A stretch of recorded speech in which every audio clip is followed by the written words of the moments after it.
안녕하십니까. 너무 오랜만이네요. 우리 아름고등학교 과학탐구 실험을 듣는 친구들, 선생님이 오늘 여러분들을 위해서 과학탐구 실험 내용 정리 영상을 드디어 만들어서 올리겠습니다.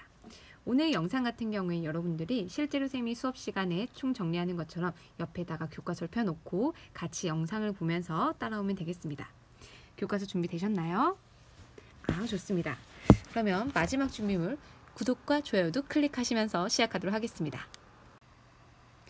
화면에 보이는 것처럼 선생님이 우리 시험 범위에 해당하는 단원들을 여기 중간에다가 표시해 놨습니다. 수업 시간 했던 내용들 맞는지 한 번 더 확인하시고 템이랑 같이 첫 번째 소단원부터 보도록 하겠습니다.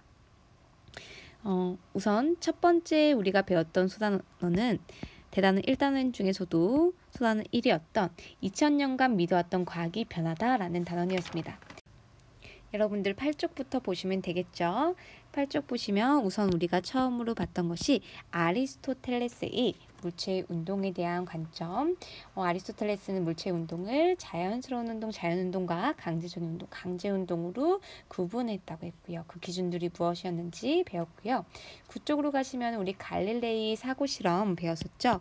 갈릴레이가 빗면에서 물체를 굴릴 때 어떻게 물체의 운동이 변하는지 예측하였는지 사고했는지 그런 것들을 보면서 우리 갈릴레이 물체의 운동에 대한 관점과 아리스토텔레스의 관점이 다르다는 것을 이해하였고요.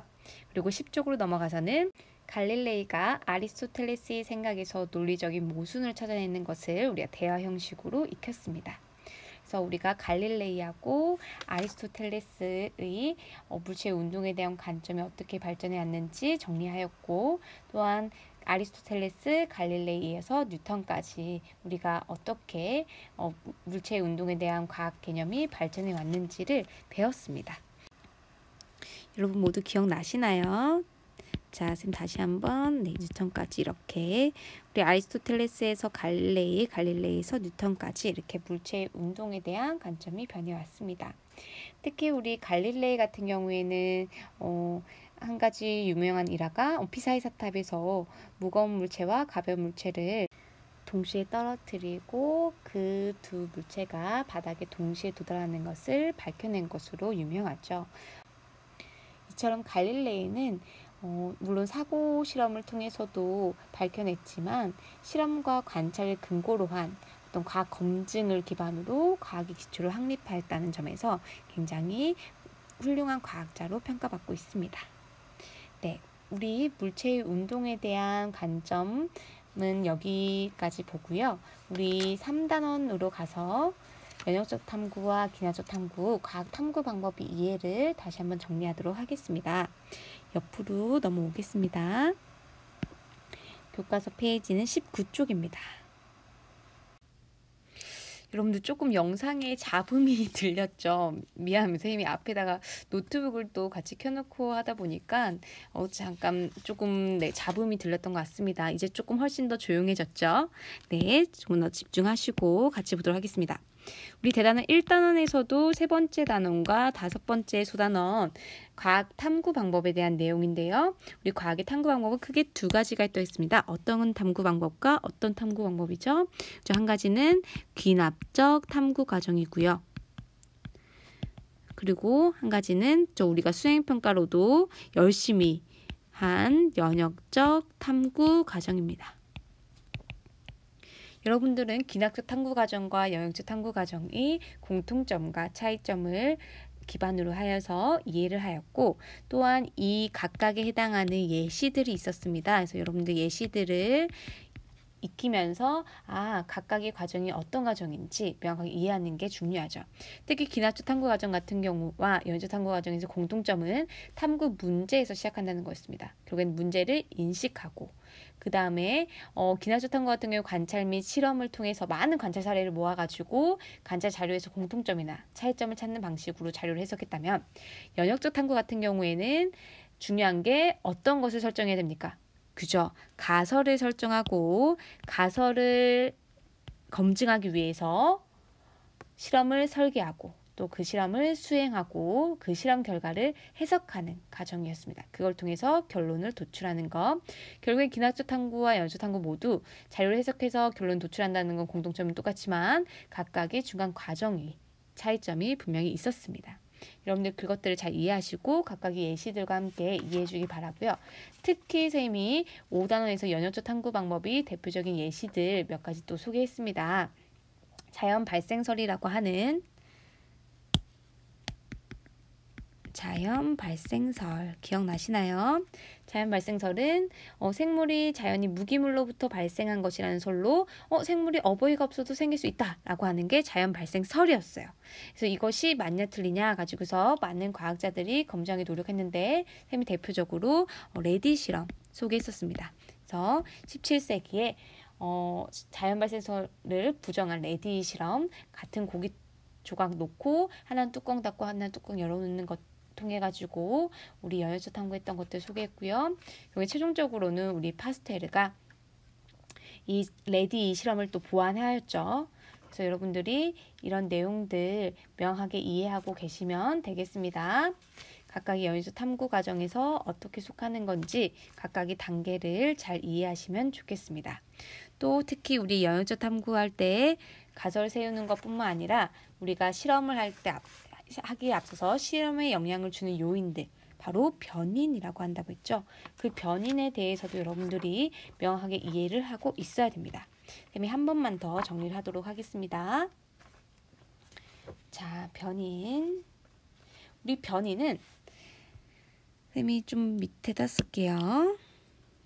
자, 변인이라 함은 실험에 관계된 요인으로 크게 독립변인과 종속변인이 있습니다. 이렇게 보면 편하겠죠? 자, 독립변인 같은 경우에는 크게 또 두 가지로 나뉜다고 했습니다. 여러분 기억나시나요? 독립변인은 쌤이 또 어떤 변인? 조작변인과 또 통제변인 이렇게 두 가지로 나뉜다고 여러분한테 설명했었죠. 조작변인은 무엇입니까? 그쵸? 실험이 목적을 위해서 의도적으로 변화시키는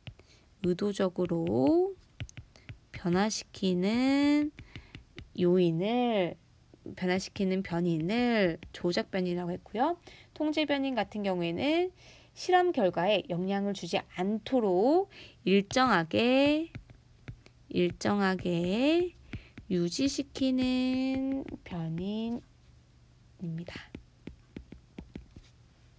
그래서 여러분들이 각각의 실험에서 어떤 것에 따른 어떤 변화를 보기 위한 거니까 그 경우에 의도적으로 변화시켜야 되는 건 어떤 것이고 영향 주지 않도록 일정 유지해야 되는 건 어떤 것인지 선생님이 그때 예시를 들었던 게 빛이 양에 따른 식물이 어떤 생장을 비교한다 했을 때 빛이 양에 따른 거니까 결국에는 의도적으로 변화시키는 것은 빛이 양이어야 되는 거고 그 다음에 나머지 식물의 종류라던가 물을 주는 주기라던가 이런 것들은 통제시켜야 된다는 거죠. 실험 결과에 영향을 주지 않도록 하기 위해서 여러분들도 자유탐구를 할 때 이런 변인들 다 고려하여서 실험을 잘 했을 것이라고 믿습니다. 더불어서 마지막으로 우리 종속변인이라 함은 이 위에서 봤던 여러 독립변인의 변화에 따라 변하는 요인입니다. 선생님이 아까 예시로 들었던 빛이 양에 따른 식물 생장 봤을 때 빛을 많이 쬐어준 것이 더 잎이 두툼하다던가 빛을 쬐어주지 않은 건 잎이 얇다던가 혹은 떡잎의 수가 다르다던가 아니면 식물이 길이가 생장 길이가 다르다던가 이런 여러 가지 독립변인 변화에 따라서 바뀌는 요인이 있겠죠. 그것들은 모두 종속변인입니다. 여러분들이 실험을 할 때 통제 변인이 실험 결과에 영향 주지 않도록 일정하게 유지해 주는 것을 우리가 변인 통제라고 하고 여러분들이 영역적 탐구할 때 영역적 탐구에 특히 설계를 할 때 어떤 것들을 조작 변인을 하고 어떤 것을 통제를 할지 그런 것들을 잘 유념해 두시고 실험을 하셔야 됩니다. 그래서 영역적 탐구에서 설계 요인은 변인을 고려하는 것이 중요하다는 거 이해하시면 되겠고요. 여러분들이 실제로 했던 영역적 탐구에서도 어떤 것이 어떤 변인에 속하는 건지 한번 찾아보시고, 우리 교과서상에 있는 다양한 예시들에서도 어떤 것이 조작 변인이고 어떤 것이 통제 변인인지, 어떤 것이 종속 변인인지 이런 것도 찾아보시면 유의미할 것 같습니다. 자, 선생님이 마지막으로 여러분들에게 대조 실험에 대해서 설명하겠습니다. 대조 실험, 쌤이 수업 시간에도 한번 설명했는데요. 대조 실험이라 함은 실험 결과의 타당성과 신뢰성을 높이기 위해서 대조군을 설정해서 실험군과 비교하는 실험입니다. 실험군과 대조군 이렇게 두 가지로 구분해서 그 두 가지를 비교하는 실험이죠. 즉 실험군이라 하면은 의도적으로 어떤 실험 요인을 변화시켜준 집단이고요. 대조군인 경우에는 실험군과 결과를 비교하기 위해서 실험 요인을 변화시키지 않은 집단입니다. 그래서 변화시켜준 것은 실험군, 변화시켜주지 않은 것은 대조군이 되겠습니다. 실험 결과가 타당한지 명확하게 밝히기 위해서는 이렇게 요인을 변화시켜 준 거, 변화시켜 주지 않은 것 두 개를 이제 비교해야지 우리가 명확하게 실험이 잘 된 것인지 타당한 결론을 내릴 수 있겠죠. 여러분들도 아마 자유탐구를 했을 때 대부분은 아마 대조 실험을 하지 않았을까 싶습니다. 여러분들이 이런 것들을 명확하게 이해하시고 여러분들 실험할 때 적용하는 것도 너무나 중요하고, 더불어서 우리 교과서상에 있는 예시들에도 한번 적용하면서 이 실험은 어떤 변인이 있고 어떤 실험인지 그런 것들을 명확하게 이해하시면 더욱더 좋겠습니다. 네, 드디어 대단원 1단원이 끝났고요. 2단원에 속하는 단원, 먼저 4단원과 9단원 가보도록 하겠습니다. 네, 페이지는 42쪽이죠. 여러분들 교과서 펴고 하는 거 맞죠? 쌤만 막 이렇게 지적거리는 소리 들리는 거 아니죠? 네, 쌤이 여기서는 네, 쌤이 여기서는 대단원 2단원에서 우선 4단원과 9단원을 같이 한번 설명할게요. 4단원과 9단원 같이 설명한 이유는 여러분들 아시죠? 그쵸? 우리 가장 중요한 물체의 충돌에서 운동량과 충격량 관련한 개념을 함께 다루는 단원이기 때문에 두 단원 같이 한번 설명해 보도록 하겠습니다.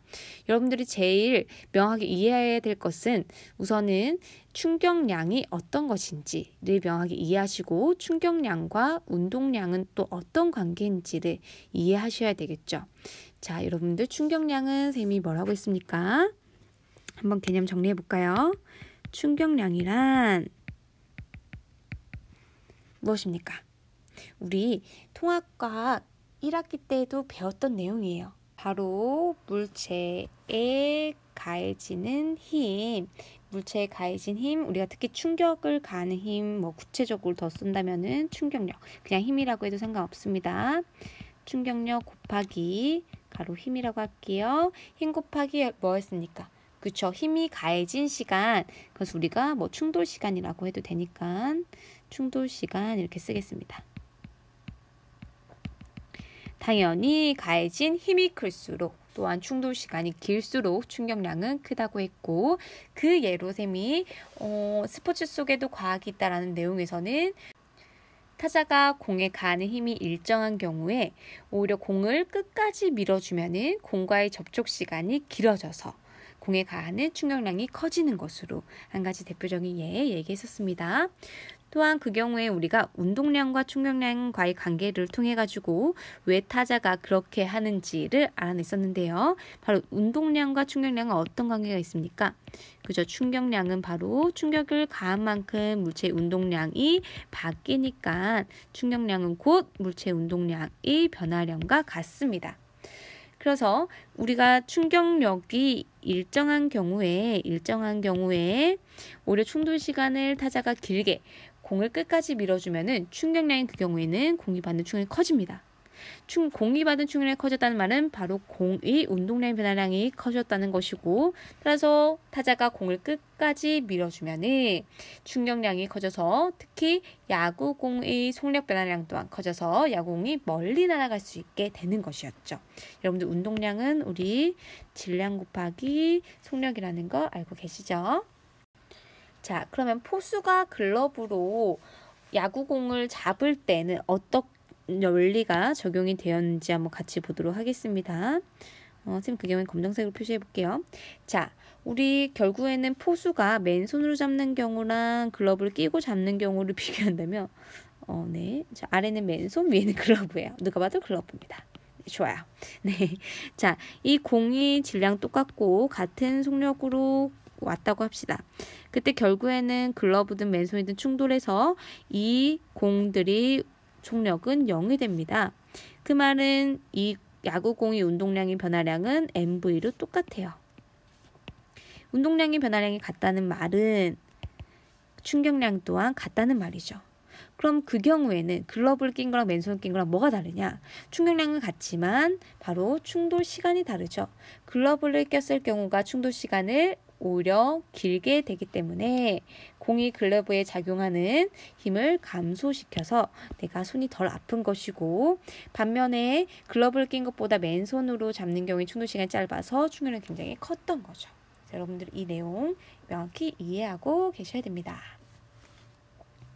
자, 이 내용과 더불어서 우리가 이 원리를 적용해서 아주 열심히 여러분들이 달걀 충격흡수 장치를 만들었었죠. 기억나시나요? 자, 달걀 충격흡수 장치 또한 마찬가지입니다. 제가 한 번만 더 설명할게요. 달걀 충격흡수 장치 경우에도 결국에는 달걀의 운동량의 변화량은 거의 동일하고, 자, 보시면은 달걀이 질량 M이라고 같다고 합시다. 어머, 종 쳤어요. 쉬었다 해야 되나요? 선생님 또 교무실에서 하다 보니까 홀로 쓸쓸히 외로이 교무실에서 영상을 만들고 있습니다. 네.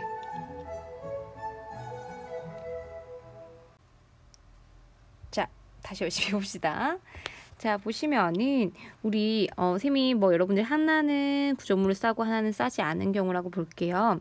근데 사실 구조물을 싼 경우에는 고려할 요소들이 되게 많아요. 아무래도 바닥에 도착하기 직전인 속력이 뭐 구조물을 여러분들 뭐 비닐을 많이 붙인 경우에는 공기 저항을 많이 받아서 도착하기 직전이 속력이 아무래도 맨달걀보다 조금 더 작을 수 있고요. 그렇죠? 그렇기 때문에 이 경우에는 어떤 충격량이 같다라고는 사실 보기가 쉽지는 않아요. 근데 만약에 뭐 공기 저항도 무시하고 그냥 완전히 뭐 달걀이 경우에 운동량이 변하는 경우가 같다, 낙하 직전의 속력이 같아서 여기는 충격량이 같다라고 한다면은 이 구조물들이 충돌 시간을 길게 해주는 효과가 나서 충격력이 작아지는 그런 효과가 나는 거죠. 여러분들은 뭐 달걀에다가 구조물을 감싸서 달걀 충격 흡수 장치를 만들었는데, 쌤이 그냥 간단하게 한번 더욱더 간단한 예시로 한번 충격량에 대해서 한번 더 설명해 줄게요. 지우겠습니다. 네, 자, 보겠습니다. 이번에는 우리 바닥에 똑같은 달걀 떨어뜨리는데, 같은 높이에서 떨어뜨리는데 달걀을 하나는 이불 위에다 떨어뜨리고요. 하나는 아주 시멘트 바닥, 아무것도 없는 이 초록색이 이불이에요. 선생님 너무 잘 그렸죠? 자, 이불이에요. 자, 같은 높이에서 떨어뜨립니다. 그때 우리 동일한 달걀을 같은 높이에서 각각 하나는 뭐 이불 위에, 하나는 시멘트 바닥에 가만히 놓아서 떨어뜨릴 때 충돌 전후의 계란의 운동량은 어떨까요? 충돌 전과 후의 계란의 운동량. 그러면 같은 높이에서 떨어뜨리니까 충돌 직전의 속력 같고, 따라서 충돌 전후 두 달걀의 운동량은 같겠죠. 운동량의 변화량이 같다는 말은 두 달걀이 받은 충격량 또한 어떻다는 거?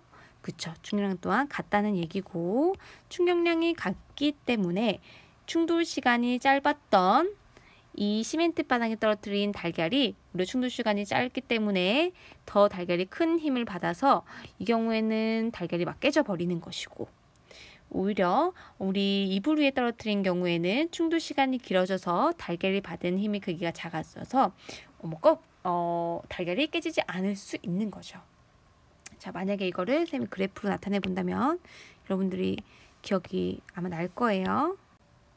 자, 보겠습니다. Y축은 어떤 걸 둘까요? 그쵸? Y축은 힘, 충격력 줄게요. X축은 시간이라고 하겠습니다. 어머, 네, 이제 정말 시작종이네요. 잠시만 기다려주세요. 선생님 우선 그릴게요. 시멘트 바닥에 떨어진 것을 쌤이 그렸을 때 만약에 이렇다고 합시다. 그러면은 이불 위에 떨어진 거는 그래프 어떻게 그려줘야 되겠어요? 충돌 시간이 더 길어졌으니까, 근데 충격력은 같아야 되니까 이렇게 RMS 넓이 비슷해 보이나요? 네, 보시면은 여기 RMS 넓이가 의미하는 것이 충격량이기 때문에 시멘트 바닥에 떨어뜨렸던 이불 위에 떨어뜨렸던 결국에는 충격량은 같아야 되고요. 즉 그래프 RMS 넓이 같아야 되고요. 힘을 받는 시간은 시멘트보다 이불이 더 길었기 때문에 충돌하는 동안 받는 힘의 평균값은 오히려 시멘트가 이불 위에 떨어뜨린 경우보다 더 큰 거죠. 여러분들이 각각의 경우에 시간은 어떻고 충돌하는 동안 받는 힘의 평균값은 어떻고 또 충격량은 어떤지를 명확하게 이해를 하셔야 됩니다. 네, 자 그러면은 이제는 또 다른 단원으로 또 넘어가겠습니다. 이번에 다룰 단원은 바로 대단원 2단원에서 소단원 12 신재생 에너지이기 때문에 쌤이 세 번째 대단원에서 특히 첫 번째 소단원인 태양 전지 부분이랑 같이 묶어서 한번 설명하도록 하겠습니다. 자, 태양광 발전이 우리 대단원 세 번째에서 첫 번째 소단원이었죠. 우리 결국에 신재생 에너지 배우면서 뭐 태양광 발전, 특히 뭐 태양 전지에 대해서도 배웠으니까 그다지 어렵지는 않습니다. 자, 우리 대표적으로 발전하면은 전기를 만드는 것이고 그 전기를 만드는 기본적인 원리는 전자기 유도임을 배웠습니다. 기억나시나요, 여러분? 여러분들 쌤이 솔레노이드 코일에다가 자석을 넣었다 뺐다 했을 때 검육의 바늘이 어떻게 움직이는지 봤었던 거 기억나시나요? 쌤이 다시 한번 보여드리겠습니다. 짜잔! 가져왔어요. 자, 한번 보세요. 쌤이 직접 촬영한 겁니다.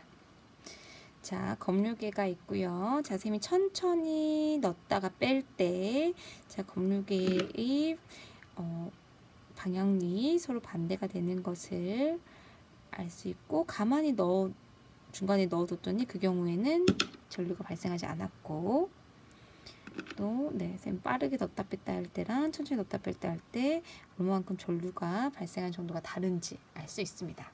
우리 전자유도는 이렇게 코일을 통과하는 자기장이 변할 때 코일에 전류가 흐르는 현상이죠. 즉 코일과 자석 사이 상대적인 운동으로 우리 전류가 발생하는 원리입니다. 이것이 이용의 대부분의 우리가 알고 있는 발전소에서의 발전 과정이 터빈을 돌려가지고 전기를 생산하는 그것이랑 같은 원리죠.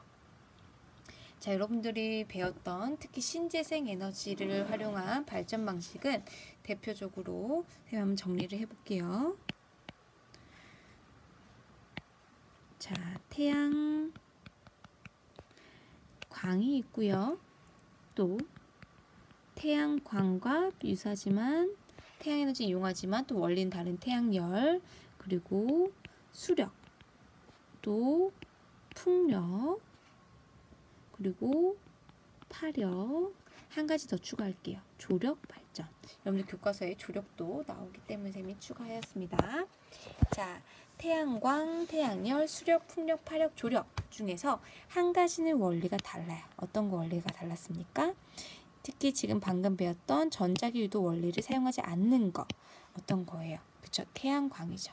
태양광은 태양 전지를 이용하는 거로서 태양 전지는 어떻게 만들어져 있는 거예요? 여러분들 그때 쌤이 발전 관련한 내용 보여줬을 때 태양 전지 원리도 나왔었죠. 기억나시나요? 자, 태양 전지 같은 경우에는 우리 두 개의 반도체를 이용합니다. 반도체 두 개는 P형 반도체, N형 반도체라고 하는 건데요. 자, 두 종류의 반도체를 접합해가지고 만드는 게 태양 전지예요. 그래서 그 두 개의 접합으로 인해서 전자 흐름을 이끌어내고 특히 빛이 쬐어졌을 때 전자가 튀어나오는 우리 광전 효과라는 것을 이용하는 게 태양 전지 원리였습니다. 그래서 태양 전지는 전자기유도를 이용하지 않고도 바로 빛 에너지가 전기 에너지로 전환되게끔 하는 장치입니다. 태양 전지를 이용한 이 발전 방식, 이 태양광 발전은 장점이 연료비가 들지 않는다는 점이죠. 우리가 보통 뭐 예를 들면 뭐 화력 발전이나 이런 것들 할 때는 연료비가 많이 들 텐데 열 에너지를 만들어야 되니까 그런 것도 들지 않고 또 뭐 진동 소음도 없고 수명도 길고 유지 비용도 적고 하는 이런 많은 장점이 있습니다. 또한 우리 뭐 태양광 발전과 태양열 발전 모두 공통점으로는 태양 에너지 이용하기 때문에 어떤 고갈된 염료도 없고 발전 과정에서 환경오염도 발생하지 않고 그런 장점을 가지고 있는 반면에 단점으로는 아무래도 태양 에너지 이용하다 보니까 계절이나 날씨 영향을 많이 받고 또 초기 시설 비용은 많이 든다는 단점이 있습니다. 자, 그래서 우리 태양광에 대해서 봤고요. 태양열, 수력, 풍력, 파력, 조력은 똑같이 방금 봤던 전자기 유도 원리를 이용해서 결국엔 터빈을 돌려서 전기 에너지를 생산하는 발전 방식입니다. 태양열 같은 경우 쌤이 영상으로 스페인의 세비야 보여드렸죠. 오목거울로 빛을 모아가지고 그 뜨거운 열로 물을 끓여가지고 수증기가 터빈 돌리게끔 하는 거였고요. 수력 발전의 경우에는 물이 낙차를 이용해서 전기 에너지를 생산하는 발전 방식이죠.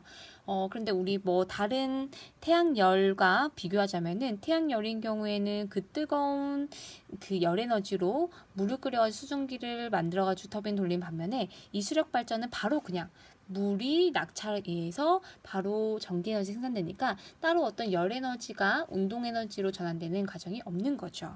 그리고 풍력 발전 같은 경우에는 여러분들 알다시피 바람이 운동 에너지로 풍력 발전기 날개를 회전시켜 가지고 전기 에너지를 생산하는 발전 방식이죠. 그래서 우리 풍력 발전 같은 경우에는 뭐 당연히 뭐 국토 활용 효율도 높일 수 있다는 장점도 있는 반면에 바람에 따라 발전량의 차이가 많이 나기 때문에 지역적 조건 영향을 받는 단점도 있고 또한 발전기 날개가 돌아갈 때 소음이 많이 발생하기 때문에 요즘에 뭐 해상풍력 발전 같은 것도 오히려 더 많이 만들어지고 있고 우리 육지에서보다 해상에서 만드는 것이 해상에서의 풍력 발전이 훨씬 더 효율이 높다라는 것도 우리 영상에서 봤습니다. 기억나시죠? 자, 그 다음에 파력 같은 경우에는 파도의 운동 에너지를 이용해서 전기 에너지를 생산하는 것입니다. 특히 우리나라는 삼면이 바다로 둘러싸여 있죠. 그러다 보니까 좀 더 아직 사실 파력 발전은 많이 좀 연구 개발하는 단계지만 우리나라의 지리적 특성을 고려했을 때 아주 무한한 가능성을 가진 청정 에너지입니다. 그래서 우리 파력 에너지를 이용한 파력 발전 또한 여러분들 기억해 두시고요. 그리고 마지막으로 우리 조력, 교과서상에 여러분들 80쪽에 조력 발전 또한 나오거든요. 그래서 조력 발전 알다시피 조석간만의 차를 이용해서 전기 에너지를 생산하는 발전 방식이고요. 밀물일 때 뭐 유입된 바닷물이 높이 차이 같은 거 이용해서 터빈 돌리고 터빈의 축이랑 연결된 어떤 발전기 돌려가지고 전기 에너지 생산하는 거. 여러분들이 기본적으로 알고 있는 상식적인 내용이니까 어렵지 않을 거예요. 여러분들이 이렇게 여러 가지 발전 방식과 그리고 지금 보고 있는 이런 발전 방식은 화력 발전과 달리 우리가 계속 뭐 에너지 고갈 염료가 없고 친환경적이기 때문에 환경 오염에 대한 문제가 좀 적은 거의 없는 발전 방식이기 때문에 우리가 신재생 에너지를 이용한 발전 방식들이기 때문에 잘 기억해 주셨으면 좋겠습니다. 특히 우리가 신재생 에너지는 여러분 지난번에 선생님이 봤을 때 영상에 나왔었는데 신에너지와 재생에너지가 합쳐진 게 신재생에너지예요. 그래서 신에너지는 우리가 기존의 화석연료를 변화시켜서 에너지를 생산하는 뭐 수소에너지, 연료전지, 석탄, 액화, 가스와 같은 것이고요. 우리 재생에너지는 바로 여러분들이 방금 봤던 태양열, 태양광, 풍력, 수력, 지열, 해양, 바이오, 폐기물 에너지 등 이렇게 재생 가능한 에너지를 변환시켜서 이용하는 에너지를 얘기해요.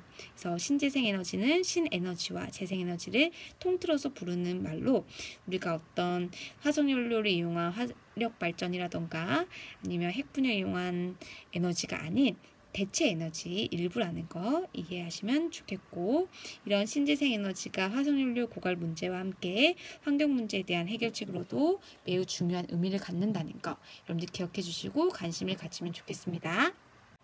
이제는 정말 몇 달은 안 남았네요. 우리 마지막으로 더 열심히 정리하도록 하겠습니다. 우리 두 번째 단어에서 마지막으로 배웠던 것이 플라스틱이었어요. 플라스틱이 변신은 무죄라고 해서 플라스틱이 어떤 것인지, 플라스틱이 어떻게 발명되었고, 그리고 플라스틱은 열을 가했을 때의 성질에 따라서 크게 열 가소성과 열 경화성으로 나뉜다는 거, 각각의 특징들 셈이 기억해 놓으라고 얘기했었습니다. 기억나시나요, 여러분? 열 가소성 같은 경우에는 분자들이 사슬형으로 배열돼 있어서 가열하면은 사슬과 사슬이 약간 미끄러져 움직이기 때문에 유동성이 생겨서 다른 모양으로 만들 수 있다고 했고, 열 경화성은 반면에 사슬과 사슬 사이가 그물처럼 연결돼 있어서 가열에도 어떤 유동성이 생기지 않아서 온도가 올라가면은 오히려 딱딱해지면서 타게 된다고 했습니다. 그래서 열 가소성과 열 경화성 차이를 이해하시고, 이런 특징적 차이가 있다 보니까 재활용하는 방법도 달랐죠. 그런 것들 기억해 주시면 좋겠고요. 90쪽에 가시면 우리가 플라스틱을 재활용하기 위한 분리배출 표시가 있고, 그 분리배출 표시에 따라서 플라스틱 종류가 무엇인지, 제품은 어떤 것들이 있는지 이해하면 좋겠다고 기억하자고 했습니다. 그래서 플라스틱 간단하니까 넘어가도록 하겠고요. 마지막으로 우리가 앙부일구, 열심히 만들었죠. 앙부일구, 그리고 일성정시의 작용로, 원리들 봤던 것들 한번 마지막 볼게요. 112쪽입니다. 네, 대단원 세 번째에서 가장 마지막 단원, 5단원입니다.